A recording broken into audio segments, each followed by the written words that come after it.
Друзья, сегодняшний обзор мы ведем с территории компании Real Music, что на Хоревой 25 на Подоле в городе Киев. Компания является дистрибьютором ведущих производителей в мире аудио. Предметом сегодняшнего нашего выпуска будет продукция компании Dynaudio. Real Music является дистрибьютором этой почтенной датской компании и представляет ее продукцию в Украине. Перед нами мониторы, студийные мониторы этой уважаемой фирмы. Считается одним из лучших в мире. Компания Dynaudio сама изготавливает динамики для своих мониторов и, соответственно, разрабатывает и выпускает мониторы на их основе. Перед вами коллекция мониторов. Среди них выделяется белого цвета колонки Dynaudio серии LYD. Это не аббревиатура, это слово на датском языке обозначает звук и произносится как лю. Можно произносить, видимо, и так, и эдак, потому что для нашего разговорного языка LYD не очень удобно произносить. Не суть. Суть в том, что линейка включает в себя три модели. Лют 5, Лют 7 и Лют 8. Они отличаются прежде всего калибром басового динамика и, соответственно, размером корпуса. Также у них имеются некоторые отличия в параметрах. Предлагаю рассмотреть их подробнее. Сначала ознакомимся с параметрами этих систем. Как я сказал, они отличаются размером динамиков и корпусов изоинверторов. Самая маленькая модель Lute 5 имеет корпус размером 170 на 260 на 211 мм.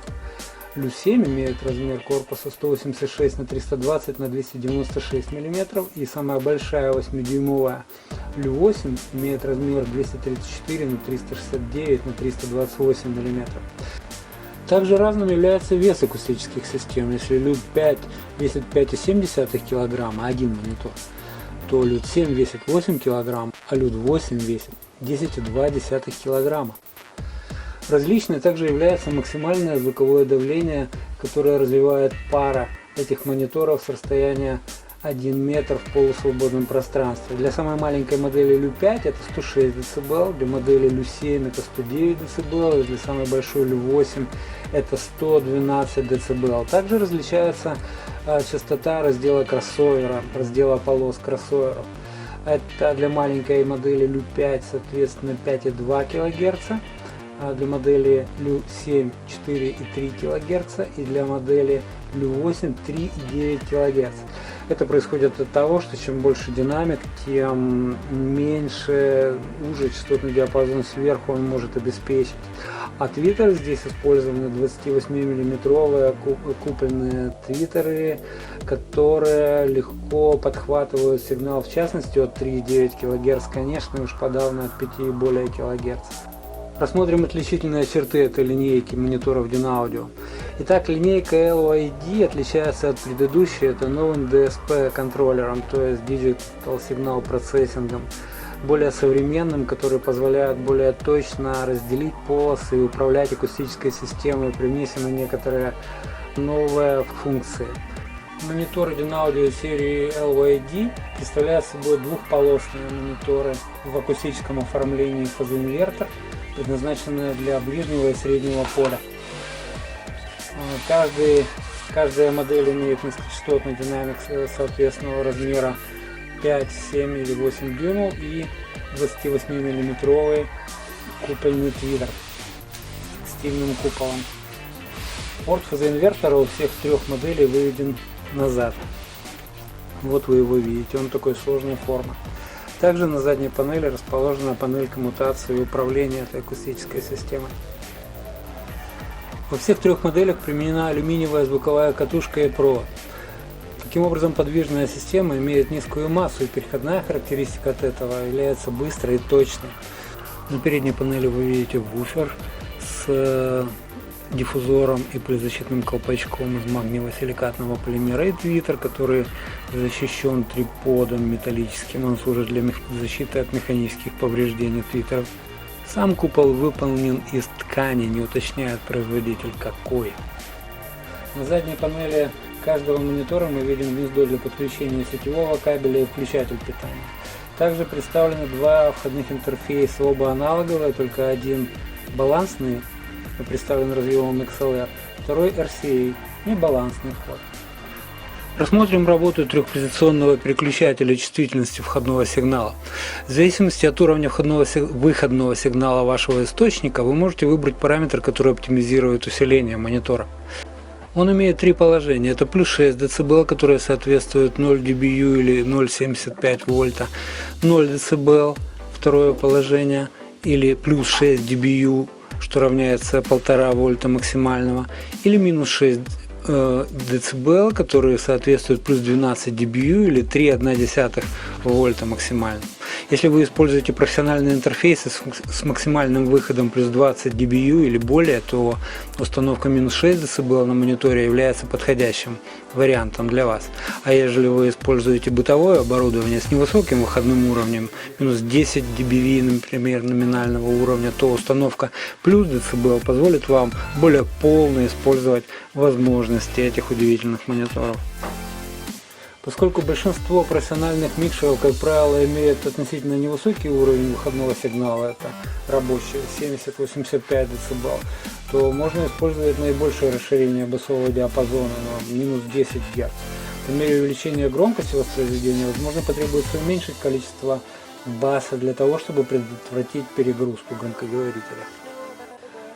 При этом в характеристиках системы, например, это мы рассматриваем LU5, мы видим, что Bass Extension плюс 10 Гц, частотный диапазон указан как 70 Гц до 21 кГц. При Bass Extension 0 в среднем положении от 60 Гц, и при минус 10 Гц Bass Extension мы видим, частотный диапазон расширяется до 50 Гц до 21 кГц. В свободном поле частотный диапазон в уровне плюс-минус 2 дБ в положении минус 10 Гц Bass Extension составляет 62 Гц и 19 кГц. Но плюс-минус 2 дБ, друзья мои, как вы понимаете, это очень высокая линейность, за которую следует платить. У модели LU7 и LU8 эти значения несколько отличаются и являются одинаковыми, так как то Bass Extension плюс 10 Гц, у них частотный диапазон заявлен как от 65 Гц, при Bass Extension 0 55 Гц и при Bass Extension минус 10 Гц от 45 Гц, а при плюс-минус 2 дБ неравномерности и минус 10 Гц Bass Extension частотный диапазон составляет 55 Гц 19 кГц, что тоже очень круто. Также звуковой процессор, размещенный в этих акустических системах, отслеживает позицию установки акустической системы относительно стены сзади него. Порт фазоинвертора выведен назад, поэтому это имеет значение. Итак, что же делает переключатель Wall и Free? Если вы располагаете эти акустические системы в пределах 50 см от границы задней стенки до стены, то этот переключатель может быть установлен в положение стена. Это поможет с аномалиями создаваемых отражений на низких частотах, исходящих от задней стенки, особенно в области низких частот, разумеется. Если ваши колонки расположены дальше, чем 50 см от любой поверхности стены в том числе, используйте положение переключателя Free, которая поможет раскрыть возможности этой акустической системы более полно. Рассмотрим работу переключателя Sound Balance, имеющего три позиции. Это Bright, Neutral и Dark. Звуковой баланс или наклонный фильтр, который из себя представляет этот переключатель, способен повлиять на общий тон звучания. В зависимости от отклика комнаты, наряду с другими факторами, это может быть необходимо, чтобы сделать звучание темнее или ярче. Такими вот категориями оперирует конструктор этой акустической системы. Темнее или ярче, чем при обычной настройке, чем нейтраль имеется в виду. Заглушенная комната, например, может потребовать более яркого звука, чем установка в живой комнате с большим количеством отражающих поверхностей. Там звук требуется, наоборот, приглушить. Этот фильтр на самом деле делает наклон всего спектра на 1,5 дБ на обоих концах, то есть на 20 Гц и на 20 кГц звукового диапазона с использованием минимального фазового отклонения. Используются фазолинейные при этом фильтры, которые затемняют или осветляют, как опять же рассуждает конструктор этой акустической системы, общий отклик монитора. Этот минимальный фильтр изменяет общий тон звучания, не вызывая слышимых фазовых аномалий, тем самым максимизируя линейность громкоговорителя. Пару слов о переключателе Standby Mode, который мы видим на задней панели рядом с другими. Он имеет две позиции On и Auto. Любопытно, что когда он в положении On, колонка, монитор имеет питание до тех пор, находится в активном состоянии до тех пор, пока включен выключатель сети, сетевой выключатель. А если перевести его в положение авто, то колонка будет засыпать, соответственно, при пропадании входного сигнала. То есть, собственно, будет включен Standby мод. На мой взгляд, это не очень логично. Standby мод может быть on и off, а on и авто мне лично показалось не совсем понятным, пока не прочитал инструкцию и, в общем, не понял, как он работает. Также производитель оговаривает оптимальную дистанцию для установки этих мониторов. Они говорят, что мониторы LYD спроектированы как мониторы ближнего поля для установки относительно близко к вам, к слушателю. От 1 до 2 метров считается дистанция ближнего поля, а расположение далее, чем на 2 метра, считается среднее поле и требует другого дизайна, друзья мои, другого дизайна, видимо, всей акустической системы. Также они предназначены для установки на столе. Эти акустические системы могут работать в разных позициях, даже очень близко к вам, менее метра, на рабочей поверхности стола, например. Если они стоят на столе или на какой-то консоли, они должны быть наклонены вверх, как я говорю, довернуть мониторы на себя, для того, чтобы быть на уровне ушей слушателя, твиттеры, чтобы находились на уровне ушей, для того, чтобы соблюсти оптимальную диаграмму направленности. Кстати, давайте рассмотрим диаграмму направленности этих мониторов. Сейчас я смотрю диаграмму направленности LYD 5, самой маленькой модельки этой линейки мониторов. Вы видите дисперсию по вертикали и по горизонтали. Ну, чтобы быть коротко, белое поле не имеет затухания, то есть вы можете видеть, что из центра вдаль угол раскрывается и появляются какие-то затемненные области, это области просадки, так сказать, сигнала, который будет слышен хуже, чем белая область, из-за изменения диаграммы направленности. Причем, что любопытно, что по вертикали есть какое-то пятно в середине, какие-то два пятна, а по горизонтали она достаточно линейная. Но это особенность строения, видимо, бафла этих мониторов, что горизонтальная диаграмма направленности лучше, чем вертикальная. Особо сильно это выражено у ленточных твиттеров, но здесь их нет. Здесь есть купольники, которые теоретически должны иметь диаграмму направленности одинаковую во всех плоскостях. Но, тем не менее, видите, производитель указал, видимо, родные, измеренные, тщательно замеренные диаграммы направленности своих мониторов для того, чтобы пользователь мог оптимально их расположить и не иметь потерь в звучании, неожиданных и неприятных. Далее рассмотрим Bluetooth-частотные характеристики, которые предоставил производитель. Они приведены в третьеоктавных фильтрах как положено, то есть поэтому выглядит достаточно гладко. И для модели, например, LYD5, самой маленькой, вот вы видите графики. Вы видите график по оси, график с отклонением 45 градусов и видите Sound Power, то есть это звуковое давление распределяется примерно таким образом у этих мониторов. Слева вы видите уровень в децибелах CPL на метр, то есть, видимо, это 85 дБ, это уровень номинальный при подаче сигнала 0 положения на нейтрале. 0 дБ, я имею в виду. По оси вы видите Bass Extension, как работает. Вы видите 0 жирной линии Bass Extension, плюс 10 и минус 10 Гц. Очевидно, что на нижней оси в районе 50, 60, 70 Гц находятся эти самые плюс-минус 10. Их можно отследить и понять, как работает эта система. Ну, в частности, при плюс 10, когда частотный диапазон увеличивается до более широкого, максимально широкого для этой акустической системы, на него нагрузка на низкочастотный динамик значительно возрастает, потому что этот диапазон очень большой плотности звукового сигнала, и колоночка сможет принять поменьше общий уровень сигнала.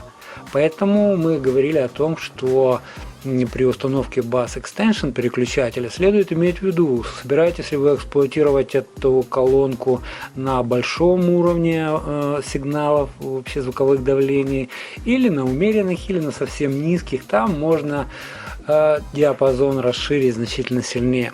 Также Sound Balance, графика ЧХ, вы видите, как он работает. Он работает и в левой и правой области ЧХ, то есть и по низким, и по высоким частотам. 1,5 дБ, всего 1,5 дБ, друзья мои, при этом Dinaaudio поставила целый микрик, тумблер, целый переключатель. Это, я вам скажу, для конструктора акустических систем очень большое дело, нужны очень серьезные для этого основания. Но 1,5 дБ оказались достаточными для того, чтобы они затеяли этот переключатель Sound Balance, для того, чтобы нам, пользователям, предложить более широкие возможности этой системы. Точнее, чтобы мы могли больше от них взять. То есть на ту же сумму денег, которую вы уплатили за эти, в частности, LYD 5 модель, чтобы вы могли по возможности взять больше, однако при определенных сочиненных обстоятельствах вы сможете загрубить систему и сделать ее звуковой баланс адаптированным для комнаты, в частности, более ярким или более приглушенным. Графики дисперсии для модели LYD 8 очень похожи на графики диаграммы направленности LYD 5, но тем не менее, конечно, имеют некоторые отличия, вы можете с ними познакомиться. Вообще все эти данные, они в открытом доступе, я взял их на сайте dinaaudio.com. Нужно просто найти их там, причем сайт имеет раздел на русском языке, однако эта линейка мониторов LYD, она не переведена и доступна только при английском языке интерфейса. Амплитудно-частотная характеристика общая здесь, конечно, отличается серьезно от маленьких колоночек, что и не мудрено. Также отличается, но менее значительно, графики АЧХ при Bass Extension, расширении басового диапазона, и Sound Balance переключения, хотя суть там та же самая, мы ее уже рассматривали. Акустическая система LYD 7 находится посередине между 5 и 8, но однако ближе к 8, в частности у нее диапазоны, заявленные диапазоны воспроизведенных частот практически совпадают с LYD 8, что и не мудрено, совсем небольшая разница в конструктиве этих акустических систем. Мы не рассмотрели силовые параметры этой установки, назовем ее так. Например, 8 модель имеет биампинг с усилителями 50 и 80 Вт. 50 Вт на твиттер и 80 Вт на вуфер, на низкочастотный динамик. При частоте раздела 3,9 кГц, мне кажется, значение мощности, доступное для твиттера, несколько преувеличено. Оно могло быть и побольше, по разным прикидкам оно составляет от 10 до 25% от общей мощности системы. Однако очевидно, что это интегрированное решение на усилителях класса D. Зато на Twitter Twitter способен передать пиковые уровни сигнала еще больше, чем басовый динамик, что уже становится интересным, потому что пик-фактор каждый из нас оценивает по-разному. Некоторые фанаты и апологеты аналогового звучания оценят его в 20 дБ, например, что сделало бы эти мониторы, скажем, 5-ваттными всего. Что не так. Нынче современная цифровая музыка, конечно, значительно меньше имеет пик-фактор, хотя это творческий вопрос, и не собираюсь его обсуждать или настаивать на чем-либо. Окей, итак, два усилителя класса D находятся в каждом из этих мониторов, 50 Вт на твиттер, 80 Вт на вуфер. В модели LYD 7 они параметры мощностей 50 на 50. И в маленьких мониторах LYD 5 мощности тоже 50 на 50. При этом потребляемая мощность в режиме стендбай полватта у, в общем-то, всех мониторов. А Power Consumption максимальная потребляемая мощность 100 Вт. Вот.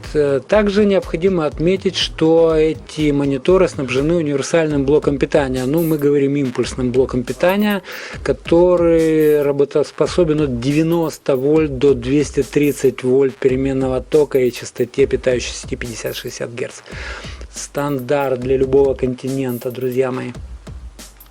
Давайте рассмотрим эти мониторы вокруг. Корпус выполнен из прочного МДФ.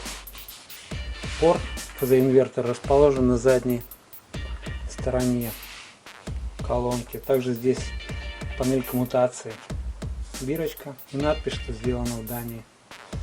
Эту панель мы с вами рассматриваем. У меня предложение заглянуть внутрь этой акустической системы, посмотреть, как датчане обустроили внутреннее наполнение этой акустической системы.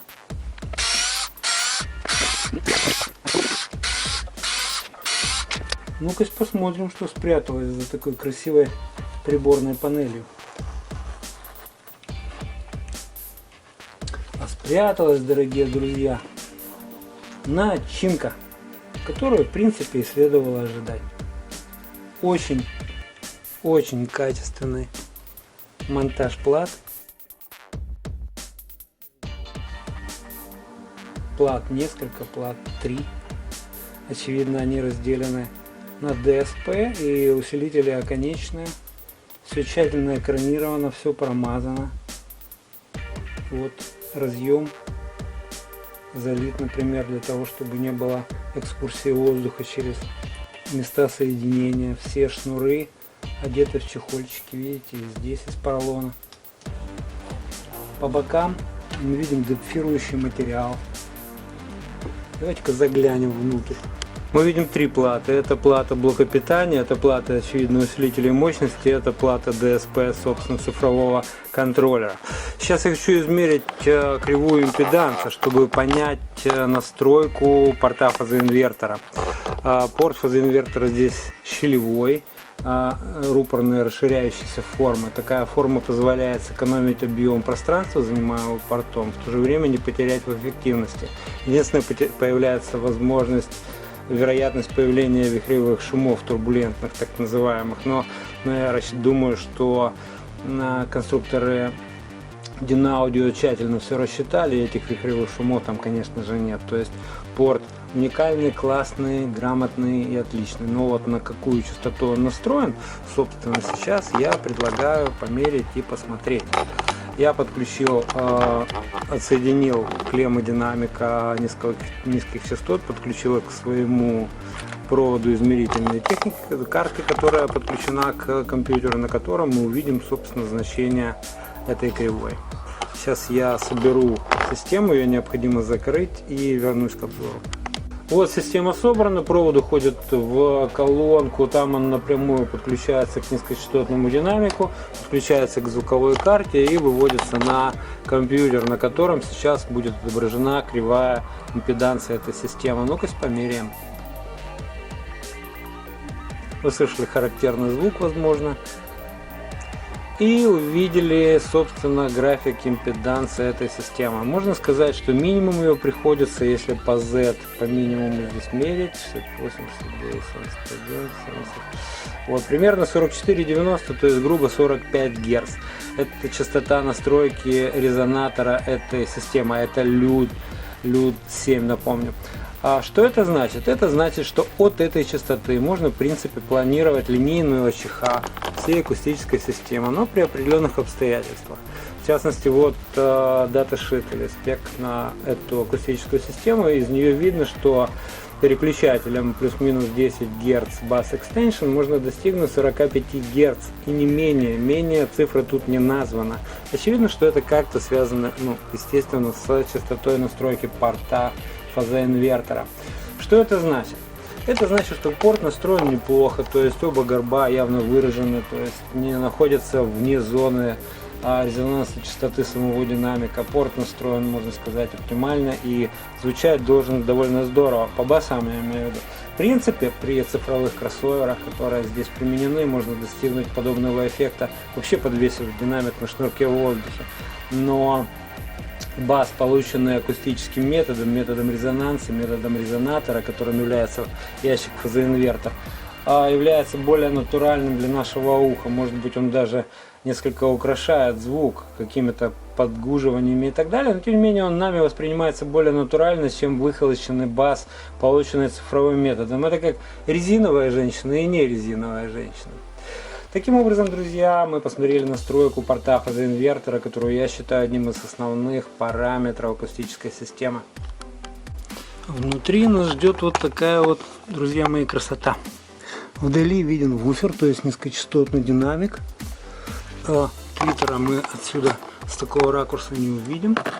Возможно, увидим с такого. Тоже вряд ли, потому что корпус здесь заполнен, мой палец упирается в поролон тоже. То есть внутренняя часть довольно плотно запакована демпфирующими материалами. Наша задача рассмотреть платы, увидеть, как построена эта акустическая система, что здесь все сделано, убедиться, что здесь все сделано на самом деле на самом высоком уровне. Кое-что выполнено на разъемах.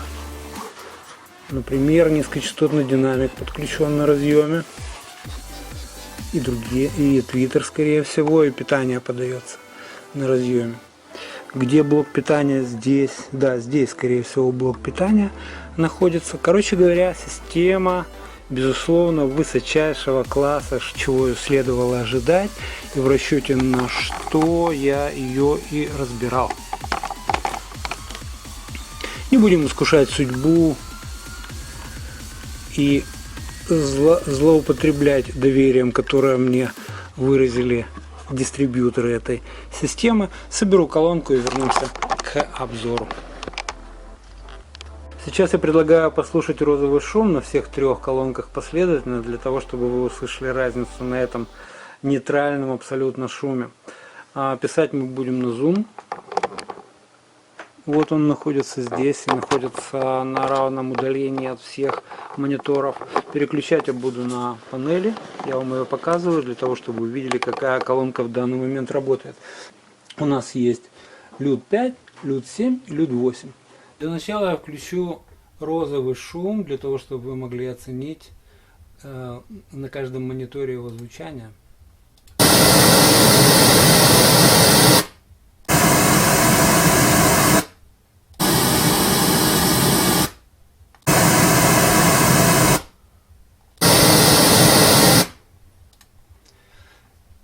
Теперь коричневый шум.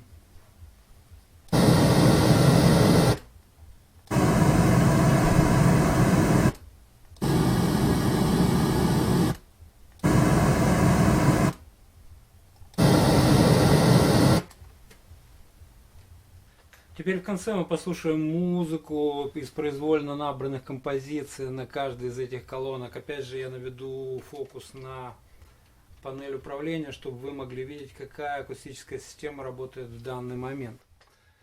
Список композиций будет внизу.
Известно, что YouTube не позволяет крутить какие-то ролики, которые известны, на которые у меня нет авторских прав. А вот Мария Крес позволила своей Love Mantra запустить в моих роликах. Сейчас я буду переключать между колонками, писать будем на Zoom, который вы видите надо мной висит. А я сделаю крупно для того, чтобы вы видели, какую именно модель я буду при этом включать. Замечательно. Спасибо, Мария Крес. Спасибо за прекрасную музыку, за глубокий голос. Женский вокал — это то самое, на чем имеет смысл тестировать акустическую систему. Это мое глубокое убеждение. Что можно сказать в итоге, дорогие мои друзья? Что мониторы, конечно, удались. Конечно, они удались, потому что это одна из лучших в мире фирм, потому и удались, соответственно, заслуженный успех. Что можно сказать? Какие мониторы кому больше будут подходить? Маленькие, средние или большие? На первый взгляд может показаться, что чем больше помещения, чем больше акустическое давление, чем глубже человек хочет получить басы, тем более крупную модель нужно брать, в частности 8 дюймов. Но я вам скажу, другой выход из положения: стоит только задуматься о сабвуфере, которое можно купить и Dinaaudio, можно и какой-либо другой, но скорее всего Dinaaudio более уместен будет, как возможности LYD5 расширятся на порядок, соответственно расширятся возможности LYD7 и 8, но для 5 это будет разительное усиление басового регистра и позволит создать музыкальный комплекс действительно высочайшего класса для студии, для того, чтобы осуществлять контроль, серьезный контроль аудиоряда. На этом я закончу обзор. Я надеюсь, вам он дал полезную информацию, пищу для размышлений, потому что не у каждого есть возможность повертеть в руках, включить, переключить между мониторами, сравнить их в действии, сравнить их параметры. И счастливо, ребята, до следующих выпусков.